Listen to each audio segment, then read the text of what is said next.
Shalom, selamat pagi Bapak Ibu Saudara terkasih. Bagaimana kabarnya? Doa dan harapan kami Bapak Ibu Saudara dalam keadaan baik dan sehat. Hari ini Selasa 30 Mei 2023 dan kita berjumpa kembali dalam ibadah harian GKI Batu. Mari kita mengawali ibadah kita dengan memuji Tuhan dari PKJ 127 dengan judul Jadilah Tuhan Kehendak-Mu.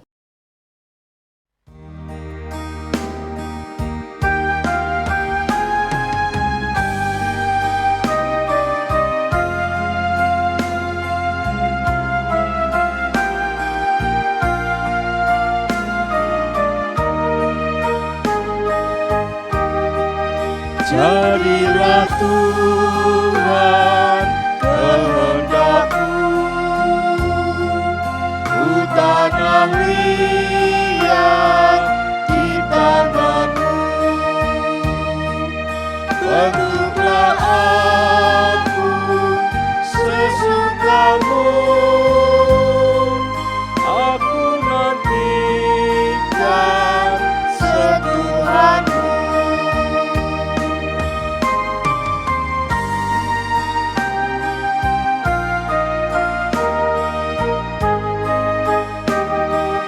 Jadilah Tuhan kehendak-Mu,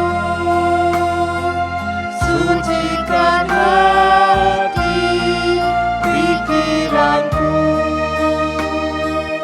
Pilihlah aku dan ujilah ku di depan-Mu, sujud sembah.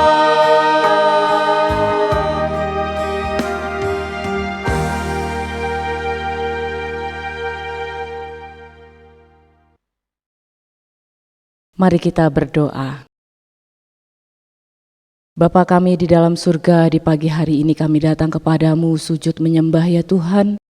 Kami menyerahkan diri kami untuk Engkau bentuk melalui sapaan firman-Mu yang akan disampaikan oleh Bapak Pendeta Dwi Santoso.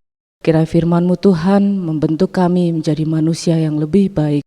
Kami berdoa kiranya Roh Kudus memimpin setiap kami yang mengikuti ibadah pada pagi hari ini. Terima kasih Tuhan Yesus, di dalam nama Tuhan Yesus kami sudah berdoa. Amin. Bacaan firman Tuhan terambil dari Kisah Para Rasul pasal 1 ayat 21 sampai 26. Kisah Para Rasul pasal 1 ayat 21 sampai 26. Jadi harus ditambahkan kepada kami seorang dari mereka yang senantiasa datang berkumpul dengan kami selama Tuhan Yesus bersama-sama dengan kami, yaitu mulai dari baptisan Yohanes sampai hari Yesus terangkat ke surga, meninggalkan kami untuk menjadi saksi dengan kami tentang kebangkitannya.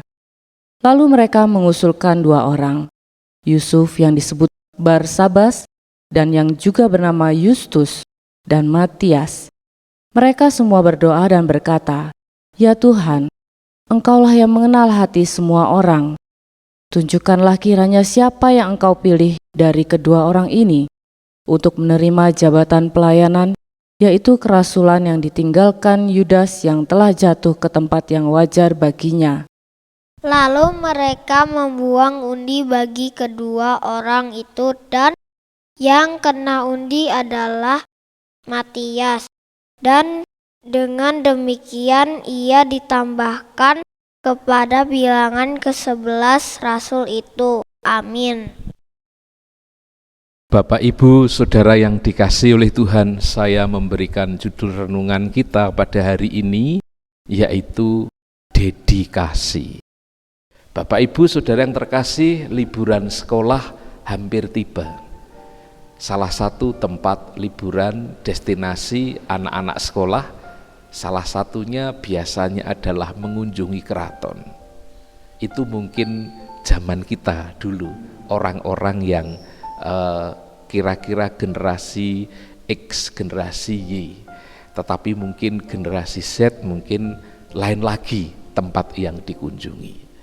Kalau kita berkunjung ke keraton, biasanya salah satu yang kita lakukan adalah berfoto, selfie dengan para abdi dalam.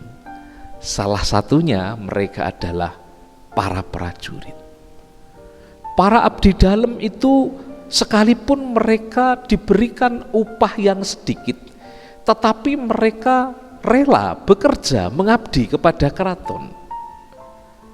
Mengapa mereka bisa seperti itu? Banyak orang yang mewawancara dan mereka menuturkan apa alasan mereka mengabdi kepada keraton. Mereka mengatakan bahwa mereka mengharapkan berkah dari keraton. Berkah itu sesuatu yang non materi, entah itu ketentraman, entah itu kedamaian, entah itu kesehatan, dan lain-lain. Saudara-saudara, para abdi keraton itu mereka memiliki pengabdian yang sungguh-sungguh. Bahkan di dalam pengabdiannya itu mereka punya 3 nilai, 3 sikap yang mereka praktekkan. Yang pertama adalah setio, yang kedua adalah sadu, yang ketiga adalah tuhu. Setio itu kesetiaan, sadu itu kerendahan hati, dan tuhu itu adalah kesungguhan. Jadi seorang pengabdi, jadi seorang pelayan, seorang abdi dalam, dia harus seorang yang setia, rendah hati, dan mengerjakan dengan sungguh-sungguh pengabdiannya. Karena itu, sekalipun mereka digaji begitu kecil, tapi mereka tetap bisa melakukan tugasnya dengan penuh sukacita. Maka kalau itu kita bandingkan di dalam kehidupan kita, bukankah kita yang dipanggil oleh Tuhan Yesus menjadi orang percaya, kita juga dipanggil untuk menjadi hamba-hambanya. Kita dipanggil untuk menjadi pelayan-pelayannya. Kita dipanggil untuk menjadi abdinya. Dan tentunya kita pun bisa mengabdi kepada Yesus Raja kehidupan kita dengan kesetiaan, dengan kerendahan hati, dan dengan kesungguhan. Bagaimanapun juga yang disukai oleh si Tuhan adalah kalau kita sebagai para pelayan Tuhan, kita yang melayani Tuhan, kita yang menyerahkan hidup kita untuk dikuasai oleh Tuhan Yesus, itu adalah dengan menunjukkan kesetiaan itu. Dan tentu di dalam bacaan kita, ketika kemudian para murid itu juga melihat kebutuhan, bahkan mereka kemudian berunding bagaimana setelah Yudas Iskariot itu meninggalkan jabatan kerasulannya karena ia mengkhianati Tuhan Yesus, maka kemudian para rasul yang tersisa itu mereka kemudian bermufakat agar ditambahkan seorang untuk menggenapkan 12 rasul itu, seorang yang setio, seorang yang sadu, seorang yang tuhu. Maka ketiga sikap itu haruslah ada pada orang yang selama ini memiliki pengalaman kehidupan bersama dengan Tuhan Yesus. Sejak pembaptisan Yohanes sampai Yesus terangkat ke surga. Ayat 21 dan 22 mengatakan syarat utama pengganti Yudas itu adalah seorang yang senantiasa datang berkumpul dengan kami selama Tuhan Yesus bersama-sama dengan kami, mulai dari baptisan Yohanes sampai Tuhan Yesus berangkat atau terangkat ke surga. Syarat utamanya adalah orang yang mengenal, orang yang mengalami, orang yang bersama-sama melihat, menyaksikan, mendengar, mengalami karya Tuhan Yesus. Orang yang bukan saja mengenal secara pemahaman pengetahuan, tetapi juga memiliki relasi pergaulan yang akrab, persekutuan yang intim dengan Tuhan. Karena apa? Kalau orang itu memiliki persekutuan pergaulan yang intim dengan Tuhan, maka Tuhan adalah kasih, Tuhan Yesus yang mengajarkan kasih itu, kasihnya itu akan melingkupinya. Dan itu yang akan membuat ia pun juga bisa menaruh kasih dalam keakraban dengan rasul yang lain. Dan melalui kasih inilah seseorang bisa mengabdi, seseorang bisa berdedikasi dengan setia, dengan kerendahan hati, dengan sungguh-sungguh, karena mengalami kasih Kristus. Saudaraku yang terkasih, setelah para rasul itu berunding, mereka sudah bermufakat syaratnya, lalu kemudian bagi mereka ada yang jauh lebih penting, bukan sekedar kriteria yang mereka tentukan, tetapi yang lebih penting dan utama adalah biarlah Tuhan sendiri yang memilih, biarlah Tuhan sendiri yang menentukan, biarlah Tuhan sang pemilik ladang pekerjaan itu yang menyediakan pekerjaannya, terlebih-lebih bahwa Tuhan mengenal hati setiap orang. Karena itu ini yang penting dilakukan oleh para rasul, dan tentu juga bagi kita, kehidupan kita bagi gereja. Setelah para rasul itu menentukan syarat-syaratnya, mengerti orangnya, kemudian di ayat 24 mereka berdoa, ya Tuhan, Engkaulah yang mengenal hati semua orang, tunjukkanlah kiranya siapa yang Engkau pilih dari kedua orang ini yang untuk menerima jabatan pelayanan kerasulan yang ditinggalkan oleh Yudas. Apakah Barsabas atau Matias? Kedua nama ini dibawa kepada Tuhan. Mereka menyadari, para rasul itu, bahwa bagian mereka sudah selesai. Sekarang kedaulatan, otoritas itu ada di tangan Tuhan. Maka kemudian mereka berdoa kepada Tuhan, mereka menyerahkan pergumulan kepada Tuhan, karena Tuhan mengenal hati setiap orang. Karena itu biarlah yang kemudian menentukan, memilih siapa yang akan menggantikan Yudas Iskariot itu Tuhan sendiri yang mengenal hati setiap orang, dan berdasarkan pertimbangannya semata-mata pertimbangan Tuhan yang menentukan. Dan ini menarik, karena cara gereja perdana para rasul itu memilih seorang pemimpin bukan didasarkan pertimbangan lahiriah yang biasanya mungkin hari-hari ini banyak orang dipilih karena popularitas, karena populer, karena familiar.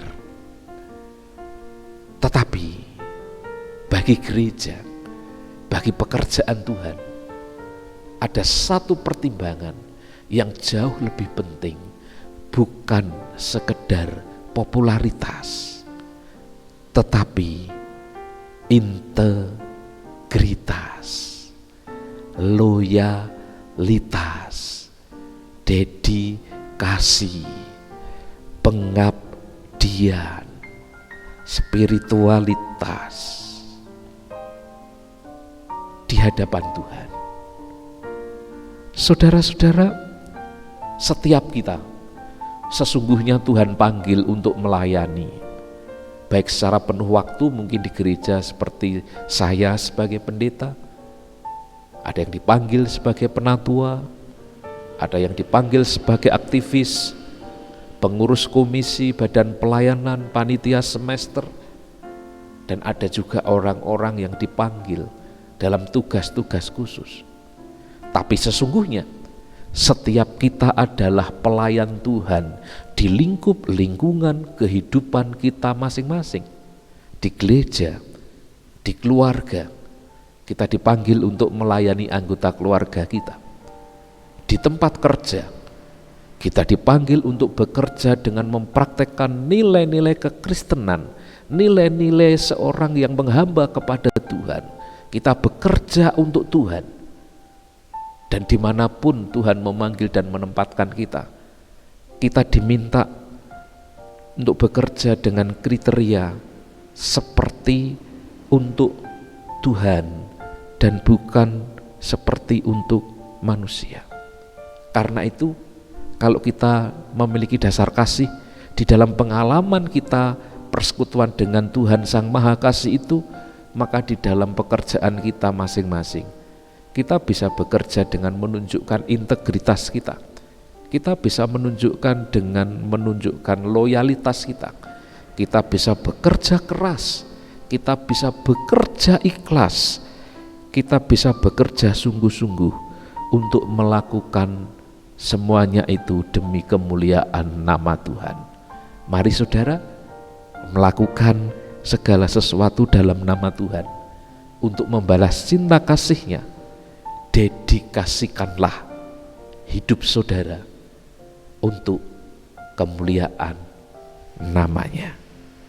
Kalau itu yang kita lakukan, kita tidak akan kehilangan upahnya.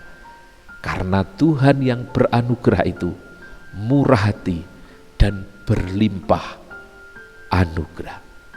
Selamat melayani Tuhan, bekerja bagi Tuhan dengan dedikasi yang sungguh-sungguh. Tuhan memampukan kita untuk menjadi orang-orang yang berintegritas, loyalitas dalam melayani Tuhan. Amin. Mari kita berdoa. Tuhan Yesus, kami mengucap syukur kepadamu pada hari ini. Tuhan mengingatkan kami, kalau kami boleh melayani Tuhan, tentu karena Tuhan yang melayakkan kami, bukan karena kelebihan kami, bukan karena kebaikan kami, tetapi karena dalam pertimbangan Tuhan semata-mata, Tuhan mempercayakan menganugerahkan pelayanan kepada kami. Tuhan menganugerahkan keluarga kepada kami. Tuhan memberikan pekerjaan kepada kami. Segala tanggung jawab yang Tuhan berikan kepada kami, biarlah kami lakukan, kami kerjakan dengan sungguh-sungguh, dengan dedikasi yang utuh, dengan penuh integritas dan loyalitas, supaya dimanapun kami berada, apa yang kami lakukan dapat memuliakan nama-Mu. Berkati kami, hidup kami hari ini. Kiranya Tuhan memberkati pekerjaan jemaat-Mu. Kiranya Tuhan menaungi memberkati mereka. Kiranya Tuhan Engkau juga mendengarkan doa-doa mereka. Mereka yang sakit, Tuhan sembuhkan. Mereka yang kekurangan, Tuhan cukupkan. Mereka yang bersedih hati, Tuhan yang menghiburkan. Mereka yang ada dalam pergumulan masalah, Tuhan yang memberi jalan keluar. Berkatilah kehidupan kami hari ini ya Tuhan. Kami naikkan doa kami kepadamu dalam nama Tuhan Yesus Kristus. Saudaraku, arahkanlah hatimu kepada Tuhan, sambutlah berkat-Nya. Damai sejahtera Allah yang melampaui segala akal akan memelihara hati dan pikiranmu di dalam Kristus Yesus. Damai sejahtera yang mengalir dari Allah Bapa, Putra dan Roh Kudus menyertai kehidupanmu sekarang dan selamanya. Amin. Selamat pagi Bapak Ibu, selamat beraktivitas. Tuhan memberkati kita semuanya. Salam sehat. Shalom.